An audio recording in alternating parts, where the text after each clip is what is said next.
বন্ধুরা, আশা করি তোমরা সবাই ভালো আছো। তোমার চ্যানেলে তোমাদের সবাইকে স্বাগতম। তো আজ আমরা ইংরেজির একটু গ্রামার অ্যান্ড ভোকাবুলারি বিষয়ে আলোচনা করব, কারণ আমাদের অনেক ছাত্রছাত্রীর এই গ্রামার অ্যান্ড ভোকাবুলারি বিষয়টা নিয়ে একটু দ্বিধা এবং সন্দেহ বা একটু ভয় থেকে থাকে। তো আমি কিছু ইম্পর্টেন্ট বিষয় নিয়ে তোমাদের সামনে একটু আলোচনা করছি সম্পূর্ণ ইংরেজি অভিজ্ঞ শিক্ষকের পরামর্শ অনুযায়ী। তো সেই বিষয়গুলো যদি তোমরা একটু লক্ষ্য রাখো তাহলে কিন্তু অবশ্যই অবশ্যই ভালো মার্কস পাবে। এবং তার সঙ্গে কিছু গুরুত্বপূর্ণ আমরা সেন্টেন্স মেকিংগুলো শিখবো বা কিছু কিছু প্র্যাকটিস করব। এবং এই টাইপসের প্রশ্ন কিন্তু তোমরা পরীক্ষাতে পাবে, এটুকু তোমাদের বলে রাখতে পারি। তো চলো আমাদের প্রশ্নের সেটটা আগে আমরা একটু বুঝে নিই। স্বাভাবিকভাবে আমাদের ব্যাকরণে কিন্তু আমাদের 20 মার্কস থাকে, এবং 20 মার্কসের মধ্যে আমাদের যেটা বিশেষ করে 8 মার্কস, এই 8 মার্কসটা কিন্তু আমাদের যেটা তোমার অ্যাপ্রোপ্রিয়েট ওয়ার্ড আমাদের খুঁজতে হয় আনসিন থেকে। তো সেই পার্টটা কিন্তু স্বাভাবিকভাবে তোমাকে পড়ে বুঝতে হবে, এবং কি কি নিয়মে বা কোন কোন বিষয়গুলো ফলো করে তুমি বুঝবে সেটাও তোমাদের বলবো। আর মূলত যে গ্রামারের অংশটা আছে, সেই মূল যে গ্রামার অংশ, সেই গ্রামার অংশ কিন্তু 20-র মধ্যে থাকে 12 মার্ক। এই 12 মার্কের মধ্যে আমাদের যে বিষয়গুলোর দিকে লক্ষ্য রাখতে হয় সেগুলোই বলবো। প্রথম যে বিষয়টা আমাদের লক্ষ্য রাখতে হয় সেটা হচ্ছে আমাদের write the correct alternatives to fill in the blanks. তো এই পার্টটা আমাদের খুব ইম্পর্টেন্ট, এবং এখানে 3 মার্ক থাকে। এই 3 মার্ক পাওয়াটা কিন্তু খুব যে কঠিন কাজ সেটা কিন্তু নয়। স্বাভাবিকভাবে তুমি যদি ইংলিশের লেন্থটা একটু বোঝার চেষ্টা করো, তার ফরম্যাটটা একটু বোঝার চেষ্টা করো, কোন টেন্সে রয়েছে সেটা যদি একটা বোঝার চেষ্টা করো, কোন ভয়েসে রয়েছে অর্থাৎ অ্যাক্টিভে রয়েছে না প্যাসিভে রয়েছে সেটা যদি একটা বোঝার চেষ্টা করো, তাহলেই কিন্তু এই 3-এর মধ্যে 3 পাওয়াটা খুব বেশি হার্ডি ব্যাপার নয়। যে কথাগুলো বলছি সেই কথাগুলো শুধু একটু মন দিয়ে শুনবে। যেমন ধরো আমাদের অ্যাজ এক্সাম্পল হিসেবে আমরা দিয়েছি এ পুওর ইয়ং আর্টিস্ট, একটা ফাঁকা জায়গা, এখানে এরকম অপশন রয়েছে আক্স, have been আক্সড, was আক্সড two paint the portrait of a lady, and আবার একটা শূন্যস্থান, সেখানে হ্যাড ডান, ডিড নাকি does, his best to dash, made, making, make, এর মধ্যে একটা বসবে এ গুড লাইকনেস। তো এই যে পার্টটা আমাদের রয়েছে, এই পার্টের মধ্যে স্বাভাবিকভাবে এ পুওর ইয়ং আর্টিস্টের ক্ষেত্রে কী হবে, ওয়াজ আক্সড হবে। তারপরে অফ লেডি অ্যান্ড এরপরে কী হবে, ডিড হবে, এবং ইজ বেস্ট টু এরপরে কী হবে, মেক এ গুড লাইকনেস হবে।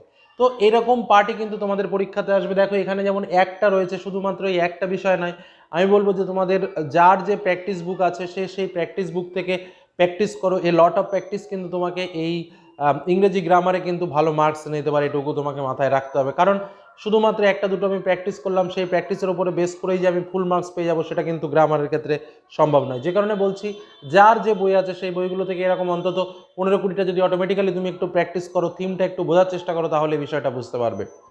নেক্সট আমাদের মোস্ট ইম্পর্টেন্ট এবং ইজিয়েস্ট যে বিষয়টা আমরা ছোটোবেলা থেকেই করে আসছি সেটা হচ্ছে কিন্তু fill in the blanks with article and preposition. তো এই পার্টটাতে তো আমরা স্বাভাবিকভাবে আর্টিকেল অ্যান্ড প্রিপোজিশন মানে এ অ্যান্ড দি এর ব্যবহার, তার সঙ্গে প্রিপোজিশনের ব্যবহার, এগুলোও কিন্তু একটু প্র্যাকটিস করার ব্যাপার থাকে এবং কিছুটা বুঝে করার ব্যাপার থাকে। তো সেটা বুঝে কিন্তু করতে হবে। যেমন এখানে একটা পার্ট দেওয়া রয়েছে, Vivekananda a great educator and science said education is dash manifestation dash, তারপরে পারফেকশন অলরেডি ড্যাশ ম্যান। তো এখানে কী হবে, এডুকেশন ইজের পরে দি হবে, ম্যানিফেস্টেশনের পরে অফ হবে, এবং অলরেডির পরে ইন ম্যান হবে।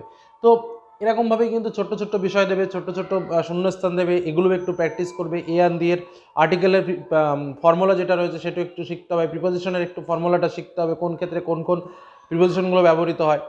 নেক্সট আমরা যে পার্টটা নিয়ে আসবো সেটা হচ্ছে ডু অ্যাজ ডিরেক্টেড। এখানে অনেকগুলো বিষয় থাকে, আমি কিছু কিছু বিষয় একটু নোটস করে তোমাদের সামনে, যেমন he tried every method, make it negative, তাহলে কী হবে, he did not leave any method আনট্রাইড।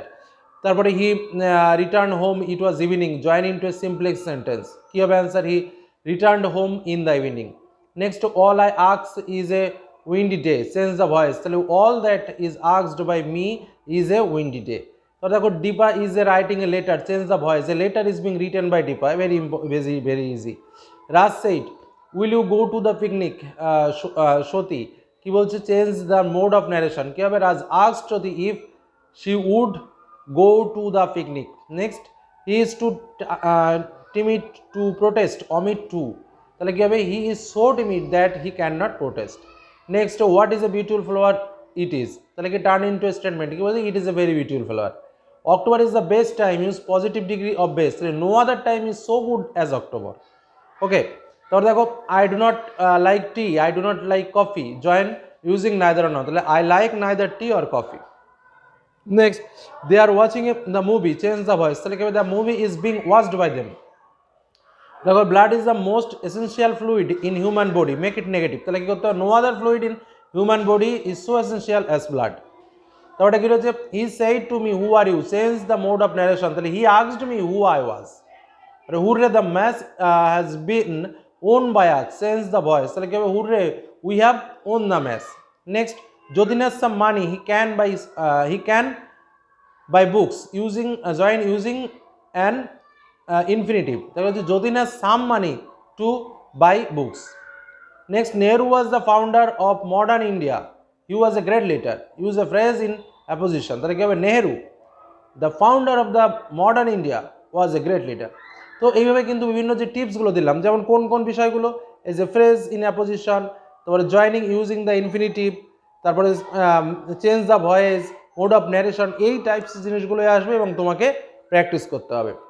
Next আমাদের একটা মোস্ট ইম্পর্টেন্ট পার্ট রয়েছে, যেটা হচ্ছে ফ্রেজাল ভার্ব। তো তোমাদের এই রান, গিভ, টার্ন, মেক, কাম, লুক, গো, পুট, ব্রেক এবং পাস, এই শব্দগুলো দিয়ে সাধারণত যে ফ্রেজাল ভার্বগুলো রয়েছে সেগুলো একটু প্র্যাকটিস করতে হবে এবং তোমরা ফরম্যাট অনুযায়ী কীভাবে কী সাজাতে হবে সেটা নিশ্চয়ই জানো এবং একটু প্র্যাকটিস করো। আর লাস্ট আমাদের যেটা মোস্ট ইম্পর্টেন্ট পার্টটা রয়েছে, যেখানে আমাদের অ্যাপ্রোপ্রিয়েট ওয়ার্ড বসাতে হয় আনসিন থেকে চুজ করে, সেই জায়গাটা কিন্তু তোমাকে একটা প্র্যাকটিসের মধ্যে আনতে হবে। পার্টস অফ স্পিচ দেখে বোঝার চেষ্টা করবে, সেন্টেন্স ফরম্যাট কেমন আছে সেটা দেখবে, তারপরে টেন্স কেমন রয়েছে সেটা দেখবে, অ্যাক্টিভ না প্যাসিভ করা রয়েছে সেটা দেখবে। সেরকমভাবে ভেবে চিন্তে, অনেক সময় ওয়ার্ডের মিনিং খুঁজে পাওয়া যায় না, তা সত্ত্বেও কিন্তু ওয়ার্ড বুঝে যাওয়া যায় যে এটা হবে। সেটা কীভাবে বুঝবে সেটাও বললাম। পার্টস অফ স্পিচ দেখতে হয়, সেক্ষেত্রে সেন্টেন্স ফরম্যাট দেখতে হয়, তারপরে তোমার ওই যেটা বললাম অ্যাক্টিভ রয়েছে না প্যাসিভ রয়েছে সেটা একটু দেখতে হয়। এরকমভাবে দেখেও কিন্তু অনেক সময় গেস করা যায় যদি শব্দের অর্থ জানা না থাকে। তো যাই হোক, এগুলো একটু প্র্যাকটিস করতে হবে। আর তোমাদের প্রথম থেকে যেটা বলে যাচ্ছে যে গ্রামারের ক্ষেত্রে প্র্যাকটিসই হচ্ছে সব থেকে বড় কথা। যে যত ভালো প্র্যাকটিস করবে সে তত ভালো পরীক্ষাতে করতে পারবে। কারণ এখানে সাজেশন যে সম্পূর্ণ যে 10টা গ্রামার করালাম সেখান থেকে আসবে সেরকম কোনো নিশ্চয়তা দিয়ে কেউ কখনো বলতে পারবে না। আমরা জাস্ট তোমাদের সামনে সেই মেথডগুলোই তুলে ধরলাম, সেই টিপসগুলোই তুলে ধরলাম, বা সেই বিষয়গুলো তুলে ধরলাম যে কোন কোন বিষয়গুলো তোমাদের পরীক্ষাতে আসবে বা কেমন টাইপের তোমাকে প্র্যাকটিস করতে হবে এবং তোমরা কীভাবে এগুলো প্র্যাকটিস করবে। তো যাই হোক, এই টাইপের প্র্যাকটিস আমি আবার তোমাদের সামনে নিয়ে আসবো। তো আলোচনাটি ভালো লাগলে অবশ্যই লাইক করো, তোমাদের সঙ্গে শেয়ার করো। যারা চ্যানেল নতুন এখনো সাবস্ক্রাইব করো অবশ্যই সাবস্ক্রাইব করে। তো আজকের মতো আলোচনা এখানেই শেষ করছি। সকলে ভালো থেকো, সুস্থ থেকো, সাবধানে থেকো। ধন্যবাদ।